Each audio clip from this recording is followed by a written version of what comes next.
I was 14, sprawled on the couch in our Chicago suburban house, scrolling through my cracked secondhand phone, when the world as I knew it started to unravel.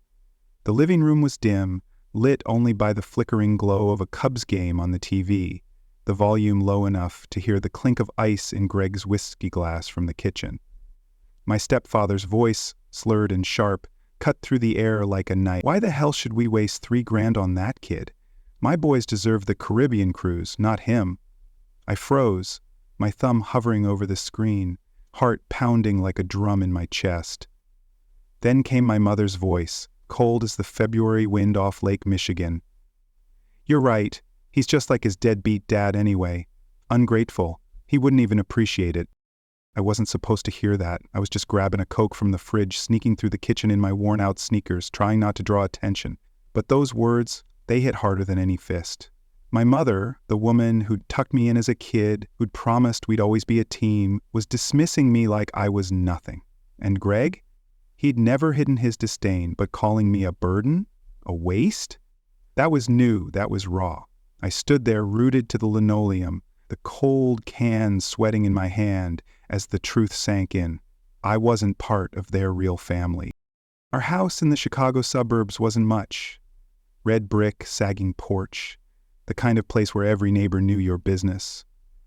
We'd moved here when I was 8 after Mom married Greg. He came with baggage. Twin boys, Caleb and Ethan, 6 years old and already his little shadows. At first, Greg seemed okay. He'd toss a football with me in the backyard, crack dumb jokes about the Bears. But the cracks started showing fast. His kids got the new Nikes, the shiny iPhones, the prime spots at the dinner table. Me? I got Caleb's old phone with a battery that died in 2 hours and a lecture about being grateful for it. "You're lucky to have a roof over your head, Ryan," Greg would say, his eyes narrowing like I was a stray dog he'd been forced to feed. By middle school, the favoritism wasn't subtle anymore. Caleb and Ethan picked the restaurants, fancy burger joints or steakhouses, while I was told to find something on the menu when I didn't like the options. They got new backpacks for school. I got Ethan's old one, straps fraying, smelling like gym socks. Last summer, when we went to Yellowstone, Greg made me sleep in a leaky tent while the family shared a cozy cabin. I'd lie awake, listening to the twins' laughter through the walls, feeling like an outsider in my own life. But I swallowed it. What else could I do? Mom always said my real dad, David, had ditched us when I was 3, run off with some secretary. "He's a deadbeat, Ryan," she'd say, her voice bitter. "Don't be like him." So I kept my head down, tried to be the kid she wanted. Until that night. The kitchen was dark, save for the faint glow of the laptop screen reflecting off Greg's whiskey glass. I edged closer, hiding behind the doorway, my breath shallow. They were hunched over the table, Mom's fingers clicking through a website for some fancy cruise line. Caribbean, 10 days, beaches, and blue water. The kind of trip you see in glossy ads, families laughing under palm trees. "We can upgrade to a suite with that money," Greg said, his voice low but smug. "Caleb and Ethan deserve it, not him." My mother didn't hesitate. He'd probably just complain the whole time, like David's. My blood boiled. I wasn't just excluded, I was erased. I stepped into the light, the Coke can still in my hand, and my voice came out steadier than I felt. "So, when were you going to tell me I'm not invited to the family vacation?" The room went dead silent. Mom's face drained of color, her eyes wide like she'd been caught stealing. Greg's jaw tightened, his knuckles white around the glass. "This is adult business, Ryan," he snapped, standing so fast the chair scraped the floor. "We'll go next time. Maybe." I wasn't backing down. "You called me a burden." "I heard you." His face twisted and he lunged forward, grabbing my arm hard enough to bruise. "You want to know why? Because you're not my kid. You're nothing to me. Just a weight I've been dragging because of your mother." His breath reeked of bourbon, his grip like a vice. I looked at Mom, waiting for her to say something, anything, but she just sat there, her lips a thin line, her eyes cold as the lake in winter. No defense, no apology, just that look, like I was the problem. Then Greg saw my laptop on the counter, the one I'd saved for months to buy, mowing lawns and skipping lunches. He snatched it up and hurled it against the wall. The screen shattered, pieces skittering across the floor like my dreams of belonging. "That's what you get for eavesdropping," he growled. I stumbled back, my shoulder slamming into a shelf, knocking over a framed photo of us at the Grand Canyon. Me in the background. Always in the background. Mom finally spoke, her voice sharp. "You're just like your father, Ryan. Ungrateful, always causing trouble." I ran to my room, heart hammering, and locked the door. My hands shook as I shoved clothes, my old phone, and the $47.00 I'd stashed from birthday money into my school backpack. Tears burned my eyes, but I wouldn't let them fall. Not for them. I lay awake all night, planning to figure things out after school. But school never came. When I got home the next day, the locks were changed. My stuff, clothes, books, my old baseball glove, was stuffed into garbage bags on the front lawn, some of it spilling onto the grass like trash. The neighbors' curtains twitched, but no one came out. Except Mrs. Carter. She was our next-door neighbor, the kind who baked cookies for the block party but never missed a chance to gossip. She hurried over, her face pale. "Ryan, I saw Greg throwing your things out this morning." "He was laughing, honey. I tried calling your mom, but she didn't pick up." Her voice trembled like she couldn't believe it either. I just stood there, staring at my life scattered across the lawn, the Chicago wind tugging at a torn notebook page. I was 14, homeless and humiliated. What the hell was I supposed to do? I called Noah, my best friend since 5th grade. His mom, Mrs. Larson, picked me up in their beat-up minivan, her face tight with anger when she saw the garbage bags. "You're staying with us, Ryan," she said. No room for argument. Noah helped me load my stuff, not saying much, but his hand on my shoulder was enough. Back at their house, in their cramped guest room with its creaky twin bed, I tried to process it. My own mother had let this happen. She'd stood by while Greg threw me out like garbage. And for what? A cruise with their real family. The next 2 weeks were torture. Mom and Greg posted daily on Instagram, pictures of Caleb and Ethan grinning on a sun-drenched beach, Mom sipping a cocktail by a turquoise pool. One caption gutted me. "Finally, our real family vacation." I stared at it on Noah's laptop, my chest tight like someone had punched through my ribs. They were celebrating getting rid of me. Noah's mom kept trying to call my mother, but she'd blocked her number. They even drove to our house, but no one answered. It was like I'd been erased from their lives. Then came the first dangerous moment. A few nights after I moved in with Noah, I was walking back from the corner store, grabbing snacks to thank his family. The street was quiet, the kind of Chicago night where the air smells like asphalt and distant barbecue. I heard footsteps behind me, heavy and deliberate. I turned and there was a guy, tall, broad, with a buzz cut and a leather jacket, leaning against a lamppost, watching me. "You Ryan?" he growled. My stomach dropped. I nodded, gripping the plastic bag tighter. "Greg says you're causing trouble. Says to make sure you keep your mouth shut." He stepped closer, his shadow swallowing mine. I bolted, heart racing, weaving through alleys I'd known since I was a kid. He chased me for 2 blocks, his boots pounding the pavement, but I lost him in a maze of backyards. When I got to Noah's, I was shaking, the snacks crushed in the bag. I didn't tell Noah's parents. I was too ashamed, too scared it'd make things worse. Days later, I was sorting through my stuff in Noah's guest room when I found something that changed everything. Tucked inside my old 7th grade yearbook was an envelope, yellowed and creased, with my name scrawled in handwriting I didn't recognize. Inside were 11 birthday cards, one for every year since I was 3, all marked "Return to Sender" in my mother's sharp cursive. There was a letter, too, dated when I was 4, from my father, David. He begged to see me, included a child support check, proof he'd never abandoned us. My mother had lied. She painted him as a deadbeat, but he'd been trying to reach me all along. My hands trembled as I read his words. "I'll never stop looking for you, Ryan." I sat on the floor, the cards spread around me, and for the first time in days I let myself cry.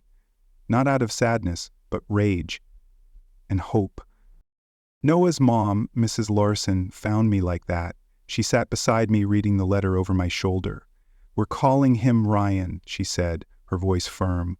I was terrified. What if he didn't want me now? What if he'd moved on?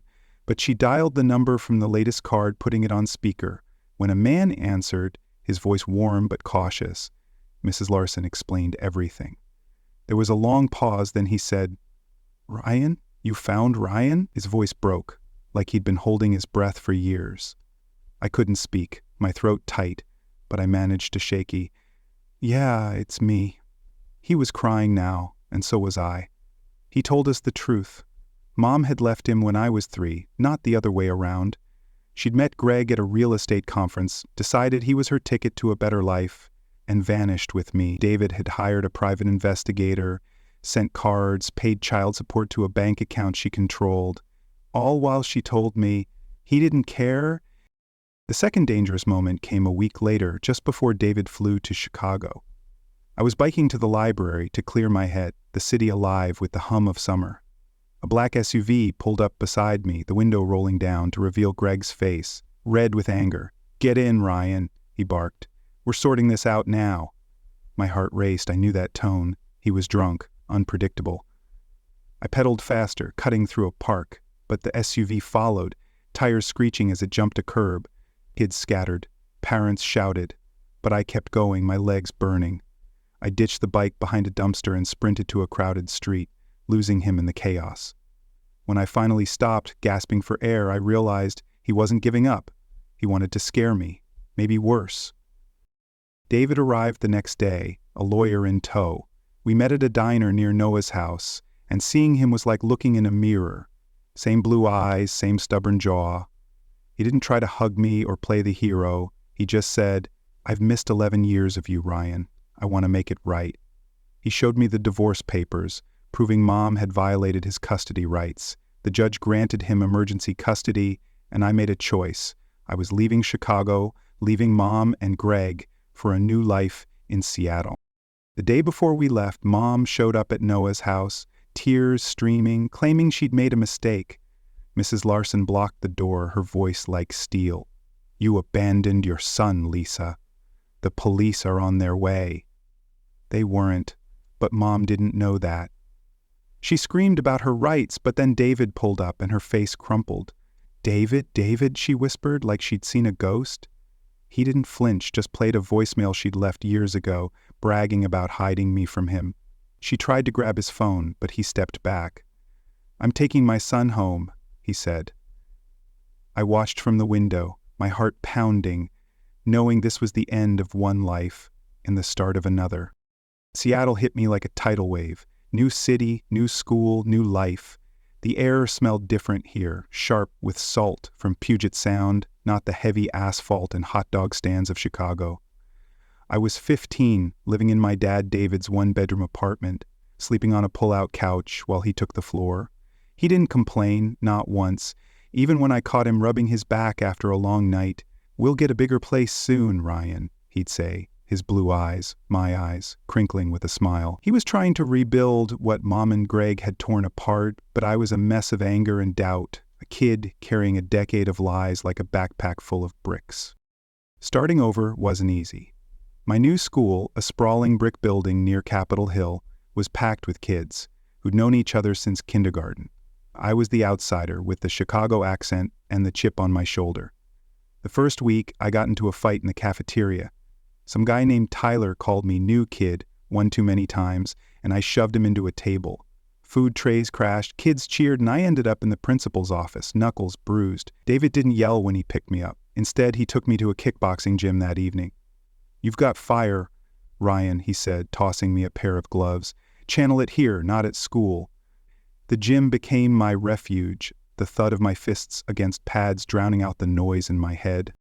David was patient, but I tested him. I'd snap at him over nothing, burnt toast, a late ride to school, because I didn't trust this new life. What if he bailed like Mom said he would?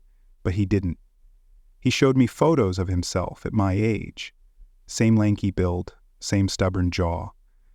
He introduced me to my grandparents, who lived in a cozy house in Tacoma, their walls lined with pictures I'd never been part of. They hugged me like I'd always belonged, and for the first time, I felt a flicker of something like home.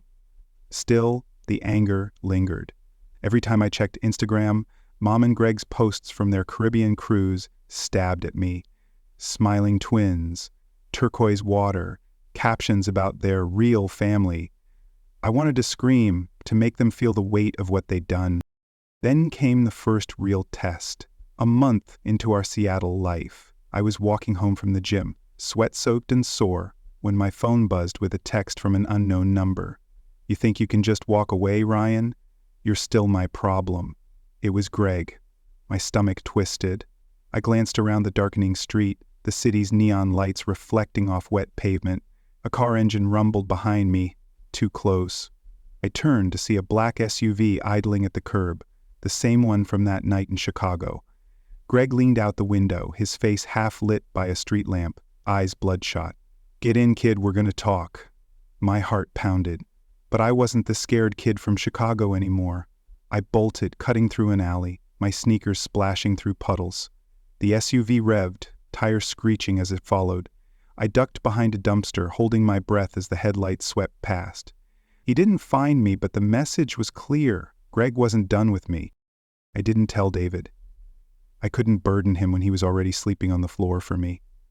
Instead, I threw myself into school and kickboxing, trying to outrun the fear. I made a friend, Marcus, a computer science nerd with a quick laugh and his own scars. His dad had walked out when he was 12. We bonded over late-night video games and stories of messed-up families. Marcus taught me basic coding, showing me how to build simple apps on his laptop. "You're smart, Ryan," he said one night, tossing me a soda. "You could do something big with this." I didn't believe him, but his words stuck. Meanwhile, David's lawyer was building a case against Mom. The birthday cards and child support checks were evidence she'd violated his custody rights for years.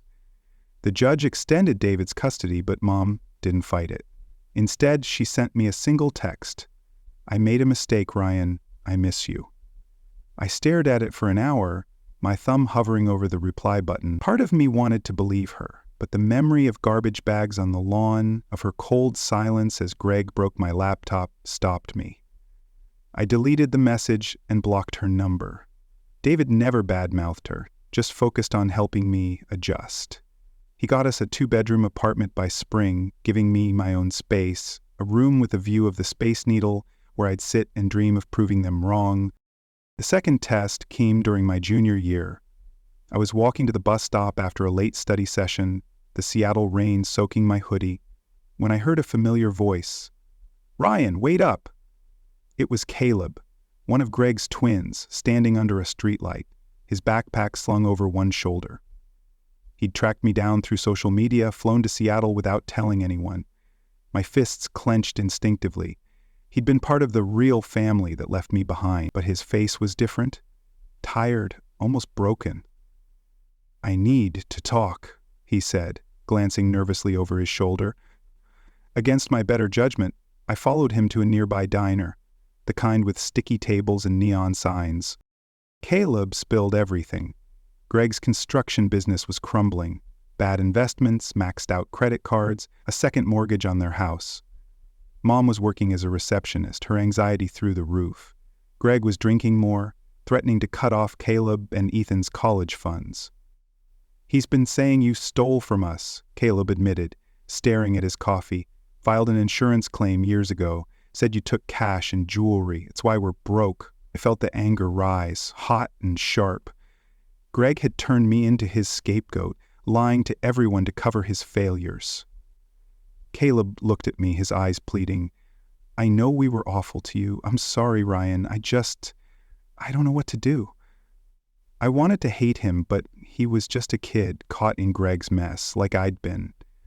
I told him I'd think about it, but as he left, I knew I couldn't let this go. That night, I broke a glass in Marcus's apartment where I'd been crashing to study. "Dude, you gotta screw them over for this," Marcus said, helping me sweep up the shards. That's when the seed of revenge took root. Not just anger, but a plan. I threw myself into my studies, acing my classes, earning a scholarship to a business program at the University of Washington. David cried at my high school graduation, snapping photos like I was his whole world. He'd remarried a woman named Diane, who never tried to replace Mom, but treated me like her own. They gave me stability, a foundation to build something bigger. After graduation, I landed a job at a Seattle investment firm, learning the ropes of finance, how money moves, how deals are made. I saved every penny, paid back a startup loan from David, and launched my own consulting firm, Horizon Investments. I specialized in helping small businesses restructure debt, but my real goal was brewing in the background. Then came the call that set everything in motion. Mark, Greg's business partner, reached out via LinkedIn. "Brad's tanking the company," he said during a tense video call, his tie askew. "He's been blaming you, Ryan, saying he spent thousands supporting you. It's all lies." Mark had dug into Greg's claims, found the truth through mutual contacts. I'd been abandoned, not the other way around. He sent me financials, showing Greg's mismanagement had driven their construction firm to the brink. I saw my chance. I created a shell company, Horizon Ventures, and hired my colleague, Sarah, a sharp, charismatic woman who could sell ice to a penguin, to front it. She approached Greg and Mom as a potential investor, dangling enough cash to save their failing business. The catch? They'd have to put up everything: house, cars, retirement accounts, as collateral. The contracts were ironclad, designed to fail, with performance targets their company could never meet. Sarah played her role perfectly, charming Greg over coffee meetings, letting him think he'd found a lifeline. Mom, desperate and frazzled, followed his lead. They signed the papers without reading the fine print, their greed blinding them to the trap. The night before the final meeting, I couldn't sleep. I paced my apartment, the Seattle skyline glittering outside, replaying every moment, Greg's fist on my arm, Mom's cold stare, my belongings on the lawn. I texted Sarah, "Everything set?" She replied, "They're bringing the notarized documents. You sure?" I typed back, "Never been more sure." The next morning I watched the hidden camera feed from my office. Greg signed with a smug grin. Mom fidgeted with her hair, both oblivious. Sarah excused herself, then returned with a folder. Inside was a photo of me, 15 and angry, alongside proof of Greg's lies. The insurance claim, the child support checks, everything. Their faces crumpled as Sarah revealed Horizon was mine. My phone lit up with missed calls. Greg's rage, Mom's panic. But I let them stew. Hours later, they stormed into my office, my name gleaming on the door. Mom didn't recognize me at first, her eyes scanning the room like I was a stranger. When it hit her, she gasped, "Ryan?" Greg's face turned purple, his voice booming about fraud and lawsuits. I cut him off, calm as ice. "You signed legally binding contracts, Greg. You didn't do your homework." I showed them the cruise photo, the real family caption burning into them. Mom tried tears, claiming she'd always loved me. I played a recording from their meeting, Greg laughing about scamming the investor, Mom joking about a vacation home. They froze, defeated. I gave them two choices: meet impossible targets and lose everything, or sign over the company and house now, keeping one car and their clothes. Greg raged, but Mom grabbed his arm, signing the papers in silence. By evening, I owned their world. I sold the house, donated half to a charity for abandoned teens, and took David, Diane, and their kids on a Caribbean cruise, posting photos of my real family. Rag and Mom slunk to a small apartment, their social media silent. I helped Caleb and Ethan with tuition, not out of duty, but because they were victims too. David told me to let go of the anger, and maybe he's right. But when I think of that 14-year-old kid, alone with garbage bags, I don't regret a thing. What did Greg's final threat in my office reveal about his desperation? And how did the secret in those financial documents expose a betrayal deeper than I ever imagined?